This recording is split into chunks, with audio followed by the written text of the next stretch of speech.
sonorisé à l'intérieur. Encore, on quand même un petit peu. Mais noir, c'est un bordel. Salut la famille, j'espère que vous allez bien. On se retrouve aujourd'hui pour une nouvelle vidéo. Comme d'habitude, je suis pas tout seul. Aujourd'hui, je suis avec Théo. C'est Théo, ça va? Tiens, deux Théo dans une vidéo. Ça, c'est beau. C'est pas mal. Les gens l'auront vu à la miniature. Tu nous as ramené un coupé anglais. Qu'est-ce qu'on a devant nous aujourd'hui, Théo? Alors, on a une F-Type P450.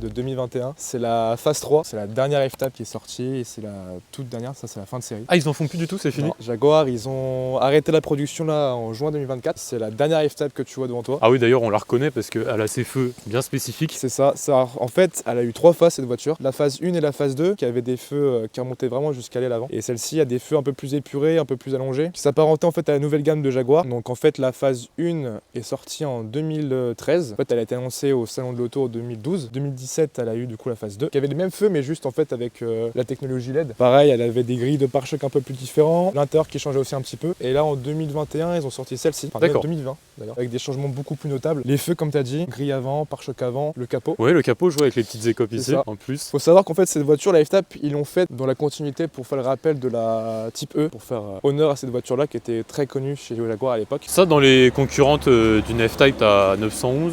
C'est ça, 911, AMG GT aussi quand à l'époque c'était sorti. Aujourd'hui, cette voiture, pour que les gens puissent tout de suite savoir, t'es commercial chez Land Rover, alors, Jaguar. Je suis commercial Volvo Land Rover, Ok. Product Genius Land Rover. Cette voiture-là, on la présente aujourd'hui parce qu'on trouvait ça sympa. Ouais, bah oui, c'est un Le beau directeur véhicule. m'a laissé la présenter, donc merci à lui déjà. Pour le groupe Amplitude, un groupe qui est quand même assez grand maintenant, on est à 64 concessions. On trouvait ça sympa voilà, de la présenter aujourd'hui parce que voilà, vu que c'est la dernière F-Type qui a été produite. C'est toujours sympa de pouvoir montrer cette voiture. On n'en voit pas beaucoup en plus. On plus. voit pas beaucoup et je trouve que c'est un modèle super beau, super sympa. Pour dire aussi qu'elle est disponible à la vente. Ça vaut combien? Celle-ci, on la vend 96 000 €. Tu peux encore faire acheter ta voiture sur le configurateur parce qu'ils font des fins de série. Ils appellent ça la 75 et la R75. Et là, hier, je me suis amusé un peu sur le configurateur pour voir un peu le prix de celle-ci dans cette configuration-là. C'était à 115 500 €. Ah ouais. Sur chaque gamme, on va dire, il y a eu beaucoup de déclinaisons. V6, V6 S, je crois, R, enfin bref. Là, maintenant, elle fait combien de chevaux celle-ci? Alors celle-ci, tu es sur la version V8 P450, donc 450 chevaux, avec son compresseur. Tu as vraiment une utilisation de la plage de 1500 jusqu'à 6000 tours qui est vraiment pleine. C'est ça l'avantage du compresseur là-dessus, c'est que c'est tout le temps plein. Faut faire attention parce que celle-ci, c'est une propulsion. Tu peux avoir la version 4 roues motrices, mais celle-ci, c'est une propulsion, donc faut faire quand même attention. Oui, donc, sous la pluie, surtout sur ce temps-là. Aujourd'hui, on s'amuse un petit peu, effectivement. Ouais. Donc là, sur la face avant, alors tout ça, tu m'expliquais, elle avait un pack dessus parce que je vois qu'il y a des éléments noirs un petit peu partout. Black, en fait. Pack black. Ça comprend donc la calandre avant, qui est vraiment en noir, etc. Sur la grille ici, tu peux avoir les éléments en noir. Sur le capot, pareil, ici, ça va être noir. Les petites ailettes sur les ailes, ici. D'accord. Contour de fenêtre évidemment, ouais. voir ici. C'est un peu équivalent en soi à un Shadowline, j'allais dire, chez BMW. C'est un Shadowline, c'est un pack black, c'est ça. Tu as également aussi que je vois les poignées qui rentrent à l'intérieur directement. Qui sont amovibles. En fait, quand tu veux la fermer, tu as juste à pousser. Et quand tu veux appuyer, en fait, pour l'ouvrir, tu appuies ici.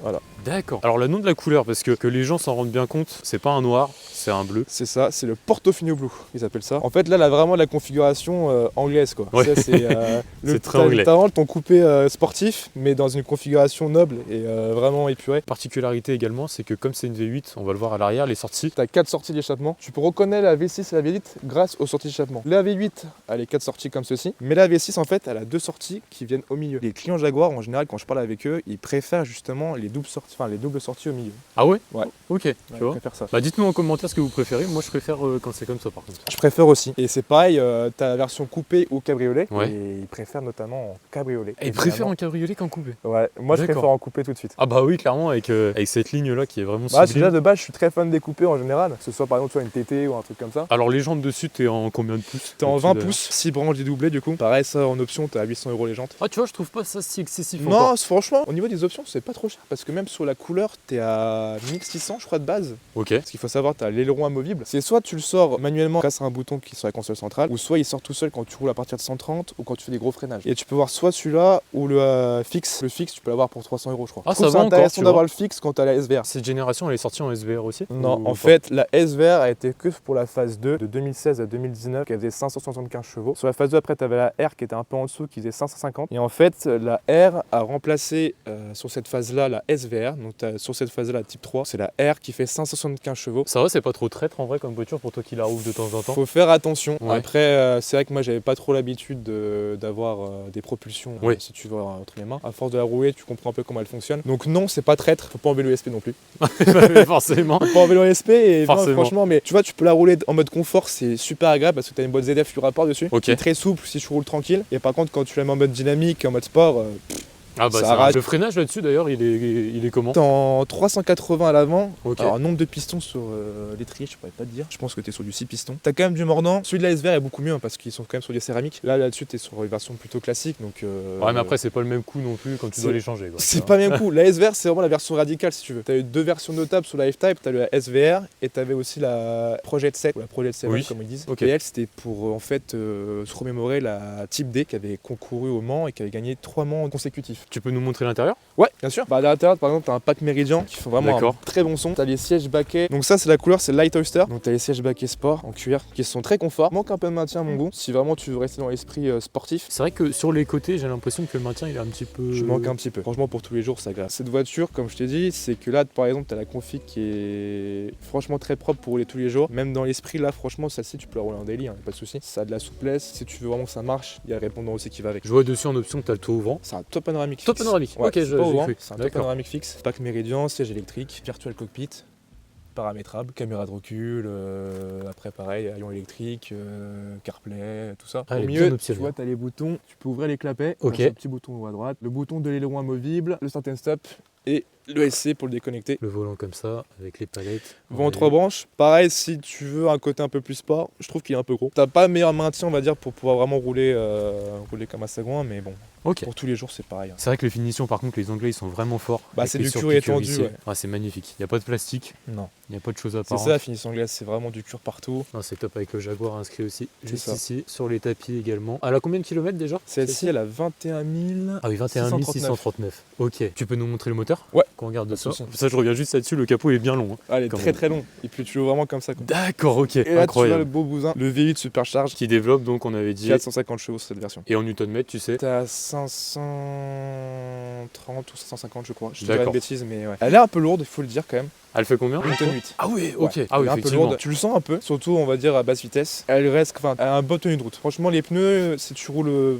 proprement etc, elle a une bonne tenue de route. Toi qui bosses du coup dans ce groupe-là, tu sais à peu près combien ça coûte une Jaguar en entretien, on va dire, une F-Type? Tu saurais des prix? Enfin, même avec tes clients, je sais pas si des fois. On va dire un entretien classique là-dessus. Ouais, compter 600-700 euros quand même. Ouais, ok. Ouais, après, c'est normal, hein, tu sais, c'est une sportive. Hein. Mais ça Après, va quand encore. tu achètes ce genre de modèle, généralement, tu peux te permettre de pouvoir l'entretenir comme il faut. Bah oui. Généralement. Oui, oui. Généralement, oui. Non, Après, ça, c'est pareil, hein. Ça, niveau conso, on va pas se mentir, 23 litres au 100. Ah 23 litres. Non, Et mais pourtant, j'ai pas le pilote. arrête. J'ai pas le pilote. Je l'ai prise hier pour la laver, te la présenter. J'ai mis 25 euros d'essence. Ça m'a mis 100 km d'autonomie en plus. Là, j'ai remis 20 euros et ouais, c'est pareil, ça va pas mis grand chose. Ah ouais, là, ouais, j'aurais pas pensé, tu vois. Ah ouais, Mais ça même sur consomme. l'autoroute, même quand tu roules J'ai jamais roulé sur régulateur, autoroute avec. Ouais. Jamais. Parce que ça, je me dis 23 litres, c'est pas. Enfin, sur autoroute. Je pense ça sur me paraît- autoroute, ouais, t'es plus être sur les 14-15 litres. Bah écoute, moi je te propose qu'on parte en essai. Je suis d'accord avec toi. Si tu peux juste nous la démarrer un petit coup. Ouais. Le bon V8. C'est vrai que les F-Type ont une sonorité par contre très particulière. Oh là là là là. Très très beau. T'as un système de valve d'ailleurs dessus. Ouais, Ouais. système de valve, donc là je te laissé en valve ouverte. Valve fermée, c'est vrai que ça fait moins de bruit. Mais tu vois, pour l'année 2021, celle-ci, malgré qu'il y ait enfin, toutes les normes, etc., ça fait quand même du Elle bruit. fait du bruit. En Ah fait, ouais. quand toi t'es dehors, tu vas entendre le bruit. Comme tu m'as dit tout à l'heure, tu m'entendais arriver. Toi à l'intérieur, tu vas pas avoir cette impression là parce que c'est vachement bien feutré à l'intérieur. C'est Et bien insonorisé, ouais. C'est super bien insonorisé. Et tu vois, c'est pareil parce que tu vois, on avait cette discussion là juste avant. Ça au 911, bon, tous les deux on est d'accord. Ouais, 911, ouais, bien Mais sûr. je trouve que cette voiture-là, comme la 911, peut avoir cet aspect vraiment véhicule sobre Oui. dans une config très classe, comme une config très énervée, dans une config vraiment cramée à mort Ouais. et très très très belle aussi. Et puis ça se trouve, en plus, les prix vont peut-être augmenter parce qu'elle est plus produite. Peut-être. Ouais. Ça, on peut pas le savoir. Hein. Oui, Mais, bien sûr. Je pense que oui. Les propriétaires qui ont des belles configs, surtout en V8, je pense qu'ils vont pouvoir se gaver un petit peu. La V6, elle est très prisée aussi. Bah, forcément, elle est moins chère. J'ai jamais eu l'occasion d'en tester une. J'ai testé que celle-ci en phase 3 et la phase 2 en version R qui faisait 550. Ok. C'était un bordel. Ah bah ouais, Ah, ça, bah, ça là, je veux non, pas vraiment, te croire. elle m'a fait peur. Eh ben allez, on part en essai. Allez, ça let's te va. go. Là ici, donc la finition comme ceci, magnifique. La poignée ici, tout est super bien fini. En haut, t'as mode neige-pluie, juste vraiment quand t'as vraiment une averse et une tempête. Mode normal, entre guillemets, mode confort. Et tout en bas, mode dynamique. Et mode dynamique va dans ce mode-là après. Et tu peux vraiment tout paramétrer. Le moteur, la direction, ton changement de rapport et ta suspension. Après, pareil, t'as ton chronomètre quand tu vas sur circuit. TG aussi. Et la pédale.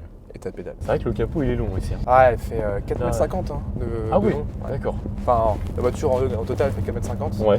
1,30 m de hauteur et je crois qu'elle fait quasiment 2 mètres de large. Et d'ailleurs, le moteur et le fait qu'il soit à l'avant, la répartition, ça va, tu trouves qu'elle est bonne? Tu sens que vraiment c'est léger à l'arrière. Tout le poids est à l'avant quasiment. Pour ça, il faut faire attention. Propulsion plus le poids qui est plus typé sur l'avant que l'arrière. Ouais. A tendance vraiment à jouer un peu et à glissouiller. Le 0 à 100 là-dessus, il a annoncé à combien? Il est annoncé pour 4 secondes 7 de mémoire. Après, tu vois, hop, je te mets le sport. Waouh! Ah oui, effectivement. Ah ouais. Tu sens qu'elle a glissouillé un peu, tu vois. Ah ouais, d'accord. La boîte, elle est réactive là-dessus? Ah, elle est quand même très réactive. T'es sur une boîte ZF là-dessus. C'est sûr que c'est pas aussi précis qu'une mais elle a du répondant. Oh la vache. Ah, ça marche une tonne. Et tu vois, pourtant, je monte pas trop dans les trous encore. Je suis monté jusqu'à 4500. Ouais, bah après, toujours dans le respect évidemment des limitations, mais tu sens que quand même, elle en a à revendre. Et c'est ça que je trouve vraiment agréable. C'est une 2021, donc tu t'attends à ce que ce soit feutré, ce soit mou, etc. Ouais. Et pas du tout.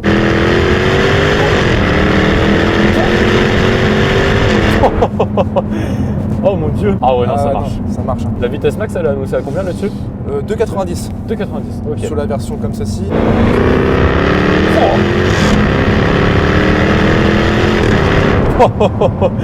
Oh, et elle tient quand même, hein. Elle tient, hein. Ah, le châssis, tu sens qu'il est bon. Entre les différents modes de conduite, la direction, elle est plus... Elle est un peu plus dure, exactement. Ouais. Ok. Plus dure, plus précise. D'accord. Tu sens quand même ta suspension un peu plus raide. Ouais. Ce qui fait que tu as cette sensation de... C'est quand même gérable, elle va pas glisser entre les doigts et te surprendre. Quoi. Et là, comme tu disais, la conso d'ailleurs, en instantané, je vais te c'est... le montrer. 21,8. 21,8. Et tu vois, côté passager, effectivement, je me rends mieux compte là que le volant, il est quand même assez imposant. Ouais, c'est pour ça. Il est agréable au toucher, mais par contre, ouais, si tu veux vraiment quelque chose pour rouler fort, c'est pas le mieux, quoi. Wow.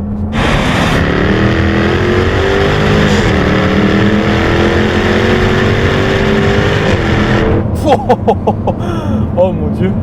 Et comme on disait, oh mon dieu, c'est très insonorisé à l'intérieur. Encore, on entend quand même un petit peu, mais dehors, c'est un bordel. Quelle voiture. Quelle voiture. Quelle voiture. T'as quand même un bon freinage. Après, je pense pas qu'il soit performant. Genre, si tu vas sur circuit, je pense qu'il te lâche assez vite. Bah après, c'est pas fait non plus pour. Hein. Non. Enfin, tu vois, c'est une sportive, mais. C'est une GT en fait. Oui, c'est ça. C'est vraiment pour rouler plus sur la route qu'autre chose. Et tu vois, la dernière fois quand je suis parti au Nürburgring, ouais. J'en ai vu quand même 2-3 tournées. Et les mecs, ils enchaînaient. Ah ouais? Ouais. Après, il y avait une SVR.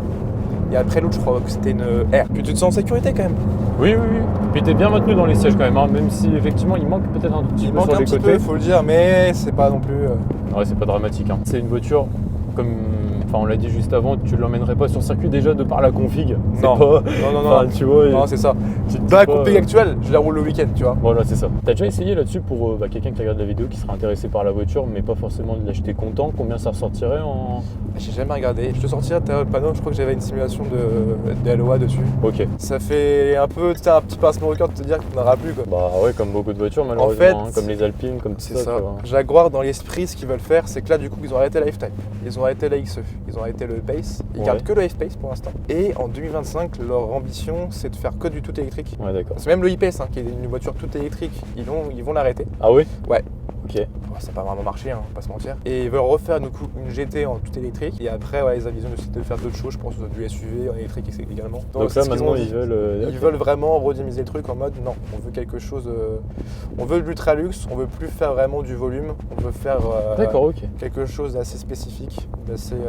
Mais qu'avec de l'électrique, malheureusement. Que avec de l'électrique. Donc là, tu vois, loyer donc de 1178 €. Ok. Et on avait fait quoi? On avait fait sur 49 mois avec un premier loyer majoré à 24 845. D'accord, ok. Donc ça ressortirait à 1000, quasiment 1200 quoi. D'accord, bah écoute, au moins les gens le sauront. S'il y en a qui sont intéressés par le véhicule. Donc pour rappel, disponible chez Premium Auto, le Jaguar Land Rover A3, groupe Amplitude. Très bien, comme ça les gens sauront. En tout cas, je te remercie beaucoup Théo pour cette présentation. T'as quoi actuellement toi en perso en véhicule? J'ai une Seat Leon 5F Phase 2 en 1.8 TSI 180, stage 1 Flex qui sort 225. Après c'est un stage 1 bien sobre parce qu'elle pourrait sortir plus. Normalement, je la vends ce mois-ci. Et prochainement, je verrai, mais Sirocco R, ça me tente bien. Ok, Sirocco R MK 3.5. Donc si à l'occasion, je t'achète ça, je te montrerai ça aussi. Eh ben, avec grand plaisir. Ça, c'est une voiture que tu pourrais prendre sans souci pour toi? Ouais, alors, comme je te disais, franchement, demain, j'aurai l'argent. La F-Tab, j'ai toujours bien aimé cette voiture depuis qu'elle est sortie. Pas la phase 3, la phase 2. Par rapport au feu avant, parce que je préfère les feux avant de la phase 2, la phase 1. De toute façon, au V8, sûr. Le V6, je dis pas que ça me déplairait, mais je l'ai jamais essayé, donc je peux pas dire vraiment ce que ça vaut. Mais apparemment, ça marche déjà bien. D'après les retours que j'ai déjà eu, etc., ça marche déjà bien. Bah, en plus, il y a même eu la jeune sonnerie du Seigneur. Il y a même eu en 4 cylindres cette voiture, non? Alors, cette sur la phase 3, tu l'as en 4 cylindres, 2 litres turbo. Par contre, ça 4 cylindres, tu vois, je serais pas... 300 chevaux, non. Franchement, non. C'est comme les Mustang EcoBoost. Ouais, c'est pareil.